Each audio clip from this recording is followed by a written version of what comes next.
This is so awesome. We are joined by Mike Robitaille with Bull in the Basement this morning. It'll be Wednesday night. The Buffalo Sports Hall of Fame induction class. Roby's going in with 11 other inductees, Kyle Williams, John Beilein, amongst others. And I know, Roby, you were talking in a press conference recently about the fact that you were more happy for the amateur folks, whether they were athletes or coaches or contributors to local sports, than you were the pros, because let's face it, the pros generally get the regular accolades as it is, right? That's kind of how I look at it. I think we've had enough applause over the years. I just think so many amateur people that have done so much more than many of the pros, not all the pros, but many of the pros. They've done so much more for the community, and it goes unheralded. It's not going to happen on Wednesday night because most of them, these great people, are going to be inducted. But yeah, that's Rich. That's kind of how I feel about it. It's sometimes you cheer for the wrong person, and in this case, I think we should be cheering especially hard for the amateur inductees. Well, I tell you what, the greats, largely in part, are great because of their humility, and I appreciate yours for sure. Thank you, Mike Robitaille, of course.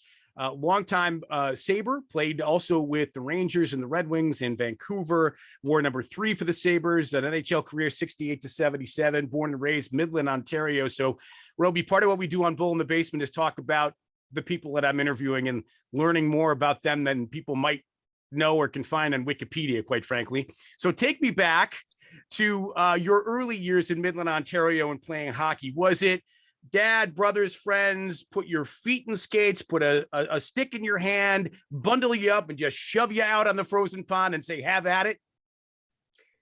You didn't have to shove me out on the frozen pond. The problem was to take me off the frozen pond. That's all I wanted to be. My whole life was a professional hockey player.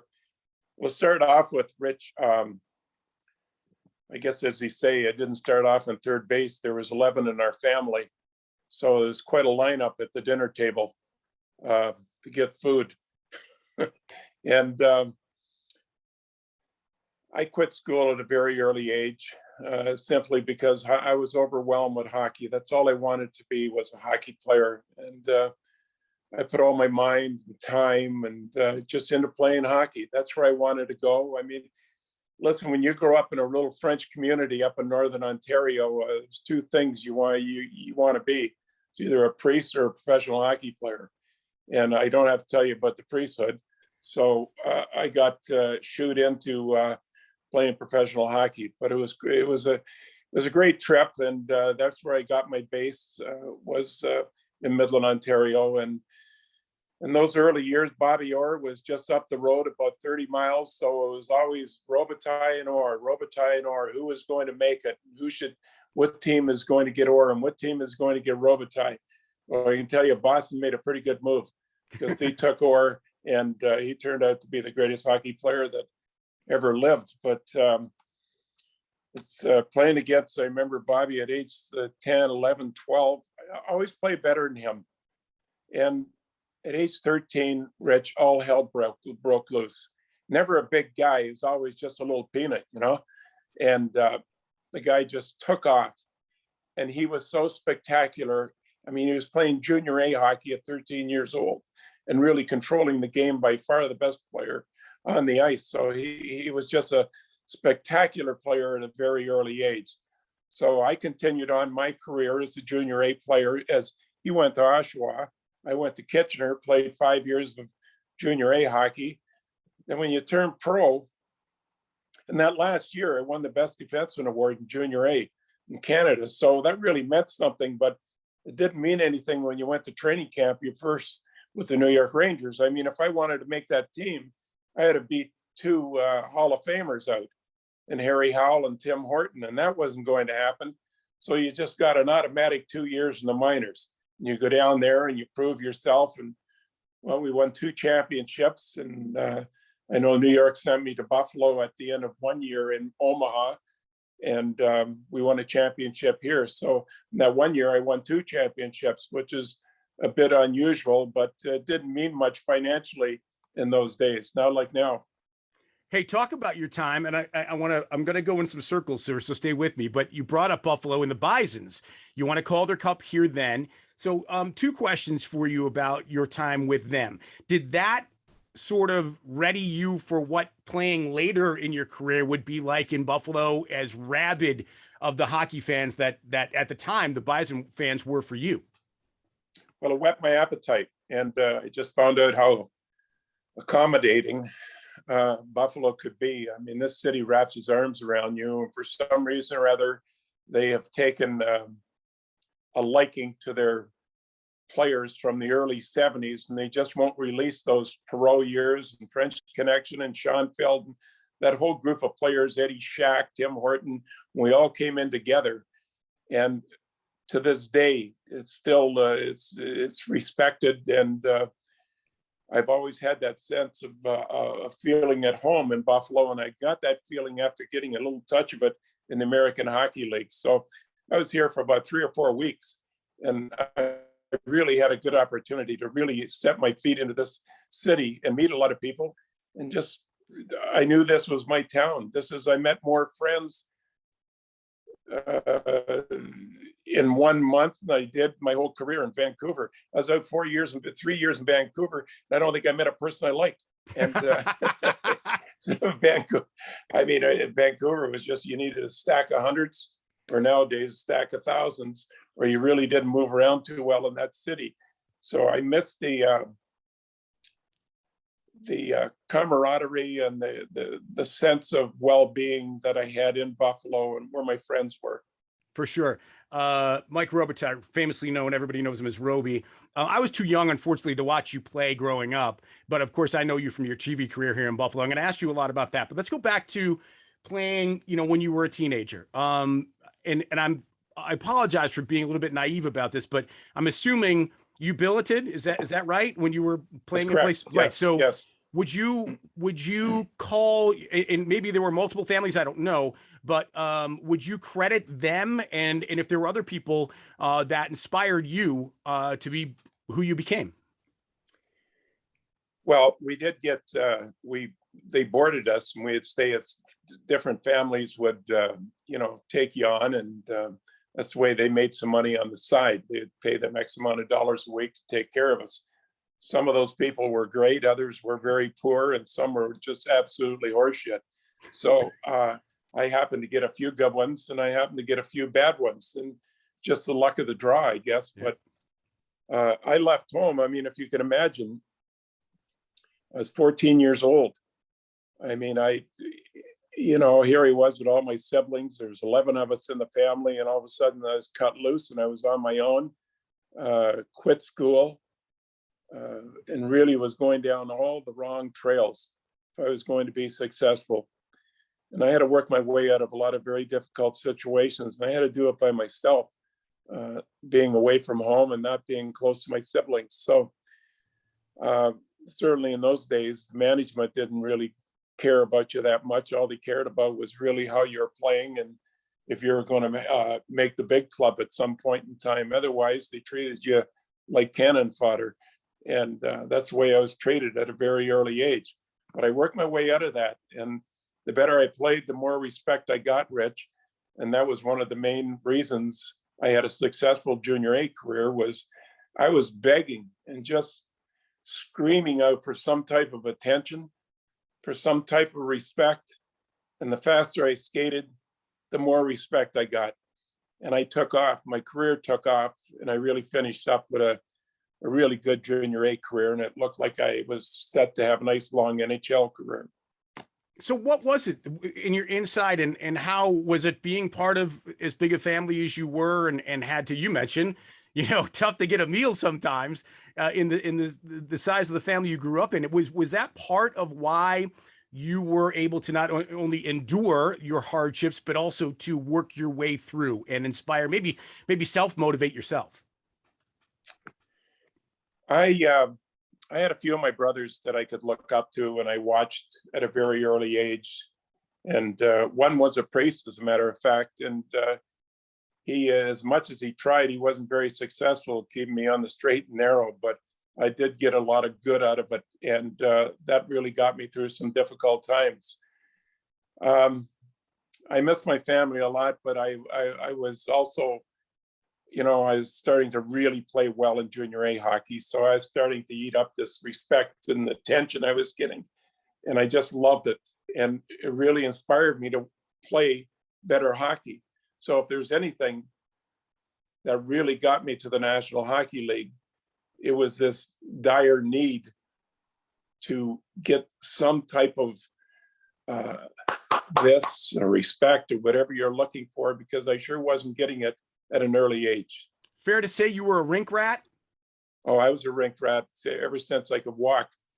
That's all I did when I was a kid. I mean, I was so sick about hockey. I mean, it was just, I would go up to the Midland Arena, our Midland, our town arena, and it'd be the middle of the summer and it'd be hot as hell in there. And I would break into the arena. I know all those shortcuts how to sneak in there. And I would go and sit in the stands and just sit there. I'd be sweating like a bull, excuse the pun. Oh, good. And I'd just sit there and dream, where I was going to be and what I wanted to do. And then I'd go down to the front of the arena and I'd look at all the pictures that were up in the walls of all the former teams that played for Midland and some of the guys that went on to play a little bit of pro hockey. And I just dreamt and dreamt and dreamt until finally, I guess I dreamt so hard, I just forced myself into it. But I finally made junior A hockey, and from there it just took off. Let's fast forward now. How much do you remember about that first game with the Rangers, putting on that Rangers sweater and skating out? Now, I don't know if you were in the Garden or you were away in that first game. How much do you remember, though, of finally making it to the NHL, putting on that NHL sweater for that first time? Oh, I remember it very well. Where I was playing in Omaha for the Omaha Knights. That was the New York Rangers #1 farm team. And so I got the call to come up for my first NHL game, and it was in Chicago, of all places. I'm standing there. I was in the starting lineup, and I'm standing at the blue line. The national anthem is being played, and they look across from me, and there's players like Bobby Hull, Stan Mikita, Pierre Palat, Glenn Hull in goal. I mean, all these guys that were just, I mean, a year before, I would have got down on my hands and knees just for the opportunity to even just be in their company. I was so overcome and in such awe that I could hardly play that game. I couldn't wait for the game to be over because I was so stressed out just being on the ice with them. The next night we went back to New York, and I played a much better game. We played Toronto, and I know my brother was in the U.S. Army. He was in Fort Monmouth, and I couldn't track him down. And so when the game was over, they asked me, how the game went and so on. And the writer for the New York Times was doing the interview, and I said, "Gee, I'm looking for my brother. I can't find my brother." He said, "Well, we'll take care of that." The next day in the headlines in the Times was Warrant Officer Frank Robitaille, please come and get your little baby brother. He's now playing for the New York Rangers. And it was a cute little play on words. So that was how I was welcomed into the National Hockey League. Was it rather for you, after you played that first game and progressively moved into the rest of your career? You ask rookies in most major sports, and they always say, what's different between this and what you were used to, whether it was junior hockey or college hockey, whatever the case may be. And to a player, doesn't matter what sport, they always say it's way faster. Was that the case for you when you first came into the league? Yeah, the speed. You had to do everything quickly. You didn't have time to think. But the more you played, it seemed like the slower the game was. You slowed it down. You learned how to slow the game down, and you played the game to fit your speed. So experience really brought that on. There's a science to this game of playing hockey, especially if you're a defenseman. There's a lot more involved than just banging the puck off the boards and flipping the puck down the ice. There's certain angles you have to play, and it gets very technical. I didn't know what all that stuff was. I was just out there flailing away to do what and learning the hard way by making mistakes. But all that came to a screeching halt when I got to play with Tim Horton. And when that happened, after watching him how to play the game properly, the game became very easy for me, and my career really started to take off. As a matter of fact, it took off to the point, and I think it was 1975, I was elected to play in the NHL All-Star game. So it was going in the right direction at that point in time after the trade from Buffalo to Vancouver. But after spending that time with Tim Horton, he just absolutely just changed my whole career. Never said much about how to play the game, but he would just, you watch him and you study him, and that's how you learned how to play the game. It's unfortunate that most people know Tim Hortons as the coffee place and not Tim Horton for the hockey player. Tell us about him as the hockey player, as the person. I think you sort of just described the hockey player a little bit, but talk about him as a person, as a hockey player, and why people should know about him as a hockey player, not just as a coffee shop. Well, just to touch on him as a player, I mean, he's a Stanley Cup winner. He was an all-star. But let's move off the ice. And he was just a magnificent individual that really understood the importance of humility and how to be humble and how to reach out to people that aren't as fortunate. And he did that with great aplomb. And hopefully I learned a little bit from him because it seemed like my whole life was, at that point in time, was wrapped up in, wanting to be like Tim Horton, want to be the same person. Of course, you couldn't be. I couldn't be that good on the ice. But I had a chance maybe to, improve my life off the ice. So he did a lot for me there. I mean, he was just a terrific guy, Rich. I mean, this guy, you'd fall in love with him. He was the most beautiful person you ever want to meet, and strong as a horse. I mean, the guy was 44 years old. You'd go and take a shower after the game. You'd want to go hide instead of be in the same shower with. I mean, it was embarrassing to see this guy at 44 with a washboard stomach, and we were there with guts. And it was just, it was a great thrill to play with him. Beautiful guy. I used to drive around with him sometimes. As a matter of fact, he'd say, "Here, you live here." He says, "Show me some of the busy spots around town. Someday I'd like to open up one donut shop." So we'd jump in the car, and Larry Hillman would be there, and we'd drive around a little bit, and I would show him all the, Main and Transit, Niagara Falls Boulevard, and all these busy areas, because he was looking, even then, his mind was pointing towards getting into that type of business and expanding it. So he pretty well knew where he was going. With Mike Robitaille, Roby's going in the Buffalo Sports Hall of Fame on the 13th. That's Wednesday night downtown. We congratulate him and thank him for doing Bull in the Basement with us. Obviously, over generations, over eras, players change, the game changes, obviously. You've seen so many Hall of Fame players, current players that will end up in the Hall of Fame, and guys that are new to the league that someday will be in the Hall of Fame. How do you, maybe you don't, but in terms of comparing the players that you played with, and so many greats in your time, to the Gretzkys, and then even now to the Crosbys, McDavids, and guys like that? Well, I'll tell you, Rich, and this is, and I'm not trying to protect the years that I played in that era, but if you gave certain individuals, let's use Perreault as an example, Gilbert would have been great now as he was then, but he would have even been that much better now. I mean, you give all the players from those days, you give us, a nice jet to fly in after every game. You're not sitting out at the airport for 2 or 3 hours and getting home at 3 or 4 in the morning, and then having to go down to the rink by 10 o'clock for a pregame skate and then play the game that night. You give us proper skates, give us the proper sticks, the right nutrition, psychologists to talk to you and prepare your mind how to be a professional athlete, because that's really where it's at.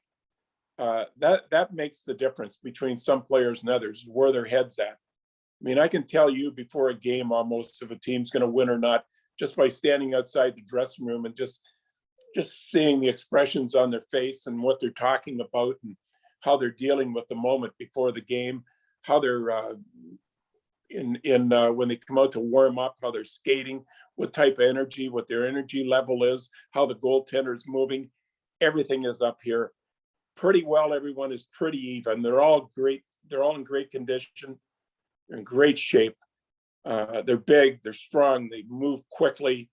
They're multi-talented, but it's where your head's at. And that's where you want to be. When you get that straightened out, I think you'd be very capable of playing nowadays just as well as you played going back into the 70s and 80s. How, again, I It's mentioned hard to believe. I mean, I don't have to get into the money, I hope.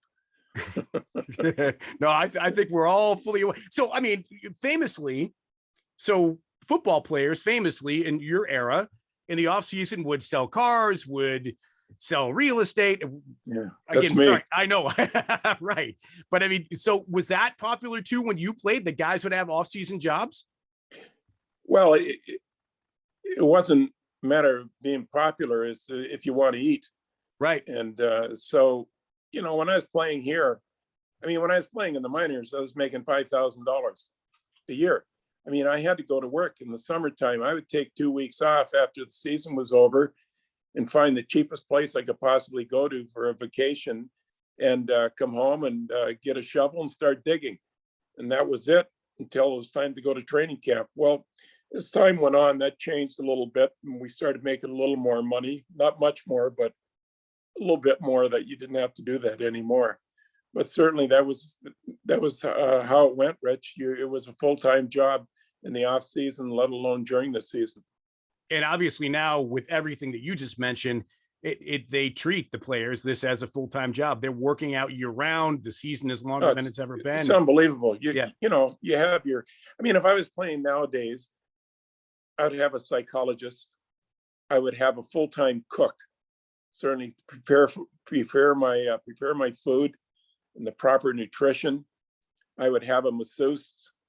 I mean, you could afford to do these things, you know, when you're making on an average $3 or $4 million a year. It's pretty tough to spend all that, and unless you're passing it out. So you're making an investment really in your own career. I think it was Nathan MacKinnon who recently it was made public that he's spending, I want to say $1 million a year on his masseuse or personal trainer or something. So this is not rare around the league now. No.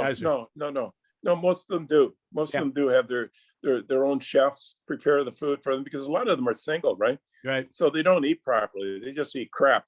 And, they think a bag of chips and a cold beer is, that's going to be enough nutrition. But they have everything from their snacks to their main courses taken care of, and they eat properly. And they not only you play the game, as what you do after the game and how you stretch and get yourself ready physically for the next game, get your head ready for the next game.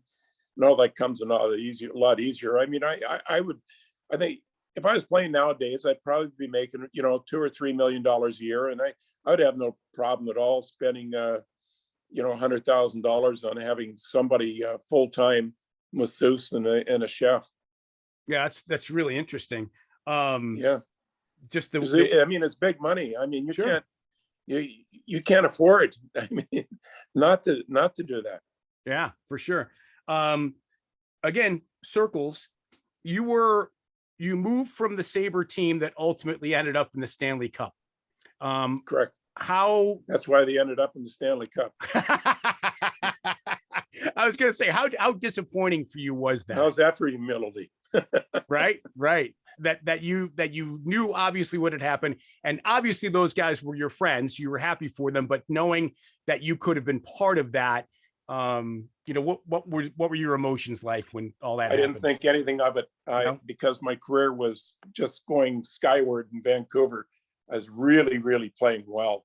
I mean, I was right at the top of my game. And where you're playing, if you're playing regular and you're happy and you're playing well, I mean, you could be playing in a back house, you'd be happy. It doesn't phase you. But I did find out just, I practiced with these guys for years. I knew kind of how good they were, but I didn't realize how good they were till I played against them. And holy shit, they were a good hockey club, man. They were tough to play against. They had beautiful balance.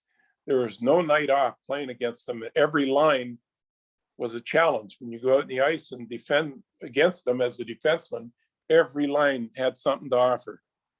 For sure. I got to ask you an odd question about fighting.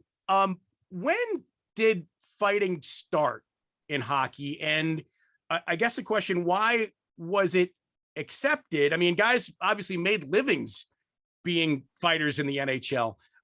So it happened. It became okay, I guess, and sort of part of the game. And now it's gone because the game is now a little bit more finesse than it was, 10, 15 years ago. But tell me a little bit about sort of the evolution of fighting in the game, why it stayed around for as long as it did and was so much part of the game as long as it was. Well, I can tell you, it's for real. A lot of people question, but is there those fights for real? I mean, otherwise I would have gotten a lot more of them. But I wasn't very good at fighting, but that started a long, long time ago, and it became a fan favorite. So this game turned into a rough and tumble man's game. You have to go out and see these guys beat the hell out of one another, and they'll pummel each other until they can't get up, and blood all over the ice. And they're so tough. And they go in, they get 18 stitches on the side of their face, and they come back out and play. They don't take the night off.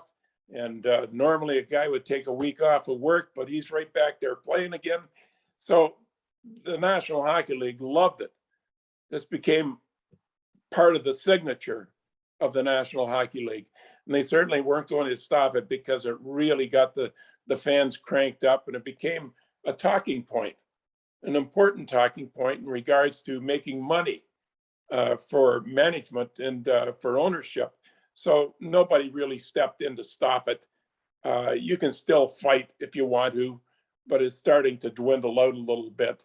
And yet when you see a commercial or any type of advertising for hockey, I mean, they always show a fight. They show a little blood.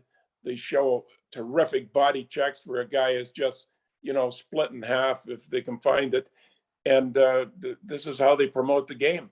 But they have taken it to a different level also, as far as showing the grace of the game and how skillful. And that's something I noticed after I was done, when I retired from doing the broadcasting, Rich, I really had a chance to watch this game as a fan. And I didn't realize just how great a game this is.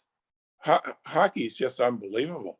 I mean, to see what some of these guys do is just like, it just leaves me gobsmacked. I can't believe it, that they can be so graceful, or so much speed, or the balance is phenomenal, and doing things at high speed. So it's really a beautiful game to watch. Very, very proud of hockey, and the game it is and how exciting it is, especially playoff hockey, right? Oh, yeah. Every night, for how long? For 3 months, you've got these guys just putting on a spectacular show night after night after night. Are you okay with,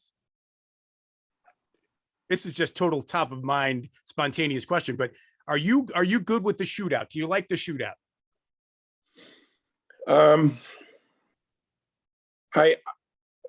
Yeah, I'm okay with it. I feel bad for a team that, has to lose with a shootout. They played hard.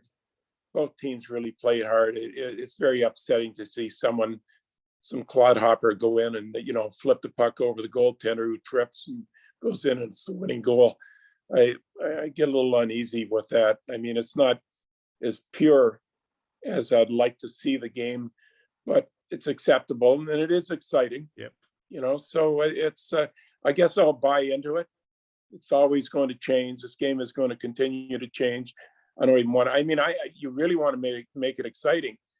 You want to make sure the game is over quick, break it down to 3-on-3. That's, I mean, all hell would break loose there. You talk about guys just flying. It would really be something to see. And then instituting a shot clock somehow. Yeah. Oh, man, you're getting tough. Yeah, what was it about your playing career here, whether it was the short time with the Bisons or when you were a Sabre, that said this is where you wanted to be? Well, my career ended with a fractured neck, and that's how my career ended. So I was out in Vancouver, and I had started a lawsuit against the Vancouver Canucks, and I wasn't very welcome in that city, and certainly with the team, my teammates, and they weren't really there for me because they didn't want to put themselves in a bad position of, showing up in my favor, and the team would take advantage of that and probably mismanage them somehow because of it. So I didn't know what I was going to do, Rich. I know that in my heart, I wanted where I was happy, where I felt safe, where I felt financially, I felt comfortable in Buffalo.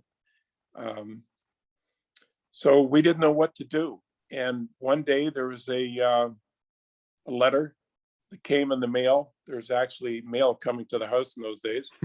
And Isabel opened it up and she said, "Oh, this letter, we got a letter from Seymour Knox, who was the owner of the team." And Seymour said in the letter, though, upset he was the way Vancouver handled my situation and my injury. He wasn't very pleased and said, "We want you to know that you're always welcome to come home. And there'll always be something here for you in this town. So, you're welcome to come home." Well, that's a very typical remark from a typical Buffalonian. That's something you come to expect. And so soon after that, we packed up and we head back to Buffalo. And that's where my career started a few years later as a broadcaster.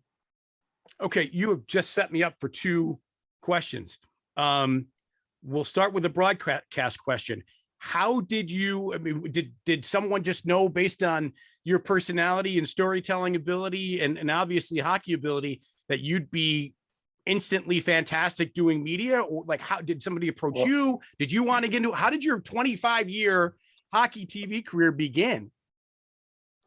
When I was 19 years old, I'll give you an idea. You talk about your dreams coming true. I mean, that's on Wednesday night, that's going to be like, a time of reflection. You wonder how the hell did I get here? Why am I here?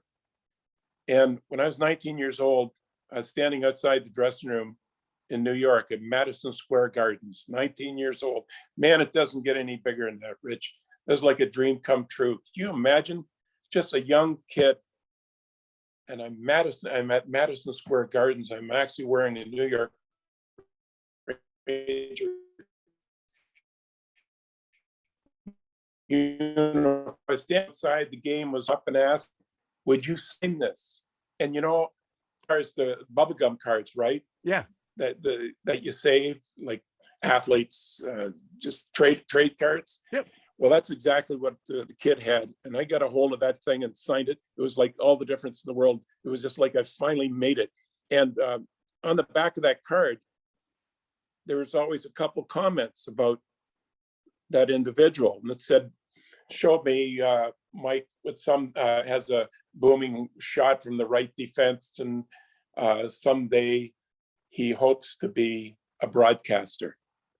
So there you go. I was 19 years old. I made it in the NHL. And when I was 19, I wanted to be a broadcaster. So that's exactly what I wanted to do. Ted Darling came over to the house to do an interview for In Between Periods.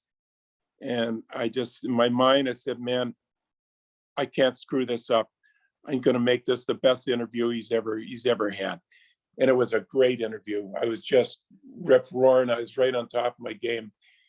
And he played it and he brought it down to the head of the TV department, who was Paul Whelan at that point in time.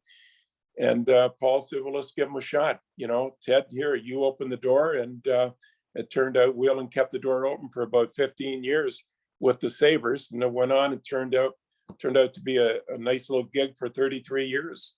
So I just loved it, Rich. I couldn't wait to get up in the morning and do the game.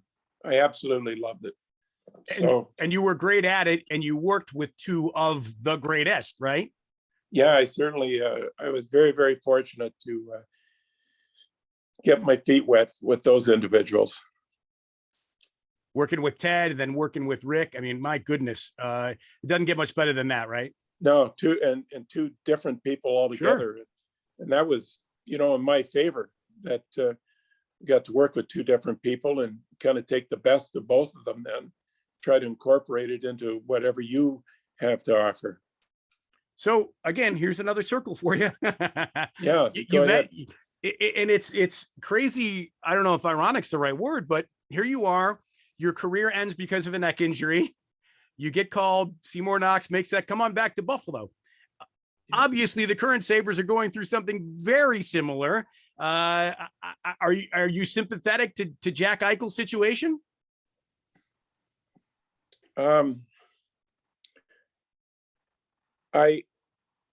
feel bad for the stupidity of it all and the lack of communication on his part, on his agent's part, and on the team's part. It's very political at this point in time, and it's very touchy. And you know, there's a certain duty of care management has with the player, and you have to take care of them properly, physically. I mean, I brought that into effect after I won a lawsuit against Vancouver. There was no duty of care. Well, there was duty of care after that, and players started being taken care of on a little better basis. So it's been a while since I've seen anything in this situation here where he has this neck problem and there's no communication going on other than they're both butting heads. And I understand both sides. And if you are bullheaded, I can see why it's happening. But someone's going to have to be a bigger person and a better person. Is just going to have to suck it up a little bit, take a little bit less, but make this thing happen. He's just a young kid. He's got a long future in front of him, but it's dwindling away. Sometimes you're out of the game for a couple of years, and you're never the same when you come back. And other players have stepped on the ice and have taken charge, and you're just turned out to be another player at that point in time. So he's giving up an awful lot to prove a point, and so is the team. It's just a shame because he's a talented player. Offensively, he's a horrible player. Defensively, he's not my type of player. I prefer to take a player. I mean, if Jack is a 40-goal scorer, I mean, you know, he scores 2 and causes 3. It doesn't, you know, it doesn't work out properly. I prefer to have a player with maybe a 5 or 10 less goals, but is really, really good defensively.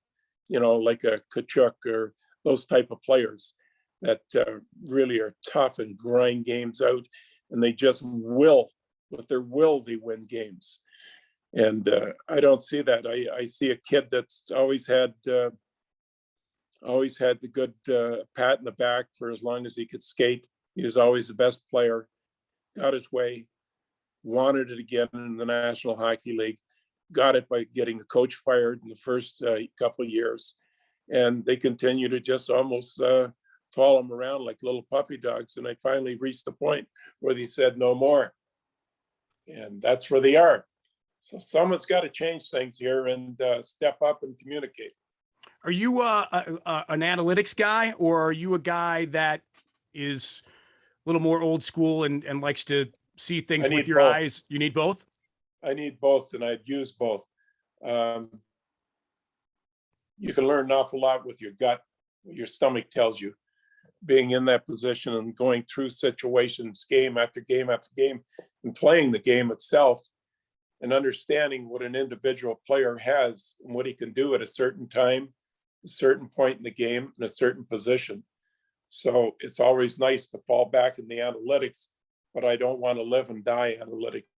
I want to use it when needed, it's a help. It supports your thought process, what you want to do. You check the analytics, and if it agrees with you, that's even better. So away you go. I really do like both. I think analytics. I mean, besides, as a fan, I find it kind of fascinating. Favorite broadcast moment, if you have one? Well, it wasn't my favorite as far as, but it was the most memorable moment was Malarchuk had his throat cut, and he was on the ice pretty well gagging on his own blood, and it didn't look very good for a few minutes. I could see that coming. I could see the guy sliding into him, and just out of being there myself so many times in that situation, I could just see it coming. Everything went slow motion, and sure enough, it did. And it caught him and just nicked the side of his neck. And it was a moment you'll never forget. Certainly the fans, I mean, some people were passing out in the building that were watching the game. It was that ugly. Yeah. And I remember I was doing the game that night, and I said, please don't put the camera in the crease area. Whatever you do, please don't put, and because it was just blood all over the place. And I'll tell you, it was coming out of his throat. Every time his heart pumped, it was like a fountain, and they didn't, but they got him in the dressing room and they saved his life. Yeah. Thank the Lord. Right. Yeah. Toughest player you ever played against? I would say not necessarily a tough guy, but the most difficult to defend. Yeah, I would say the most difficult time I ever had defending against any one individual was a very small player. He was small. He's a Hall of Famer. And that's Marcel Dion. He was quick, great lateral movement, and he could really shift. He could make you look bad. He'll send you to the minors so quick. He'll make you just look like it was the first game he ever played in the National Hockey League. He was just so quick, Rich. You'd go one way, you'd never guess correctly. After a while, you can't get him. You're trying to guess. You go this way, he goes the other way. See, well, he doesn't know which way he's going. That's what makes it so difficult to play against him. He doesn't know either. It was like Perot. I mean, they say, you know what you're doing? I said, I haven't got a clue. It's just my gut tells me what to do instantaneously. It just happens. Some players do it. Very few players have that. Gretzky had it. Certainly Perot had it. Orr had it. And quite a few other players. But I'll tell you, it's he was difficult to play against. I didn't get to sleep the night before a game playing against him because he was going to make you look bad. Who was the kid? But there were some other guys physically that were really tough. Like John Ferguson played with the Montreal Canadiens. His hands were like this. His biggest hands I've ever seen. He just grabbed you and locked onto you. And it just, he had control of you, and he was pulling you in and knocking you out. And he was giving it to one guy. This didn't happen, but he had a great line. They were playing Philadelphia, and Simone Nollet threw a punch and hit him on the nose and broke John's nose. And John finally caught up to him. Oh, was he mad? Boy, I'll tell you, it's like a bull on the loose. And he got a hold of him. And the reporter said, says, John, he says, what did he say when you got a hold of him? He said, he wanted his mummy. So I want my mummy. Man, was he a tough guy. And there are guys, I mean, they take their stick, and there's one guy, Bobby Schmatz in Boston, his nickname was Dr. Hook. I mean, he'd turn that stick over and hook you in the eye, just kind of catch you right in here, and just kind of split you open. Dennis Hextall was tough to play against. And you had to do it. What were you going to do? You just had to play the game and deal with it as best you could. So you're telling me the movie Slapshot was not far off? Well, we had our moments. It was never that bad, but we had our moments. In those days, there was bench clearing brawls. Yep. and you had guys going around and just suckering guys. You know, they just give them a sucker punch. You'd be standing there watching the fight, some guy just bang, catch you from behind. So you always had to be aware of, you know, your head on a swivel, because guys were coming up behind you and coming up from the side, nailing you. So it was, you know, the league loved it. Bench clearing brawl, nothing like it. You know, it could be the best hockey game you ever watched in your life. All the fans would be talking about the next game. Was, oh my God, did you see the benches clear? Right. Did you see so-and-so beat the hell out of that one guy and the blood all over the ice? And meanwhile, the score was 3-2 and, you know, it was just end-to-end action. Roby, you are priceless. I don't know if anyone's ever approached you about writing a book. And if you have, I apologize because I didn't know it.